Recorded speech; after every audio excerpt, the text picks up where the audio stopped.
Hadian ke Jingwan Jurib ke Kasil Autonomous District Council ya ki jaka hakap sar rengkat ki nong mi kamat ke World Bank haka shipo terik risau arjar pulai pantau ki resource recovering center banwanra ka khoi ka suba haka khatwai terik risau arjar pulai u chief executive member ka council ba penya sing CM ulayalam ya ki teki officer ka World Bank man ya kendo u CM ka himamaliam u pa em aina manik CM rengkat ki menteri jong u ha office terik kam hamokhar ka jingkran hakani ka ji kendo kalong mantau ki lat kelenti ban penkalai ki nyut bami hadu saw ne santrok sisi na yudu shakiwei pat kibenta jing trikam habagran siklar patai kubor na kaliang ba em kharlukhi menteri ke himamaliam ulapun pau ka jing ai kuble yu CM mat ki officer na World Bank ki bashim khia ban thaulat ban weng ya ka jing e na yudu don lupa ka sistem kawabian setang ka plan kumlo bangin ya chikwa trikam dengan kerman scam ba naka office jong CM jong ka hima melim hapo ka jingalam jong pa em aina bagi bakhrau, bagi basan, bagi menteri baru,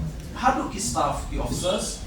kin ai ke jingit relang bagi habide nikah, thom ka begitu. Kaji gundu ke pemerintah kasni, kumbang na ekran, kalau kajing diram ya kunti kalau ya kajing kuat ya kajudu, nama kumbang kalau mentah kinyut ki bumi na yudu balik berat amarkan kam duna ya kesau santrok hakisisi, di ladangi yo bandit relang. Yo bani pembaik bagi expert naka molba ngatrai ngilak ban tolong pisah ya untuk umar ubah tu beriu kira pentai iki kumki bacot bumlong shu bang penengkam tim community ba da kajing lam ko jong siam ba siam berburu mujungi community ba yodu ngin si ipat ya kajing tunat hakabang ngilak ban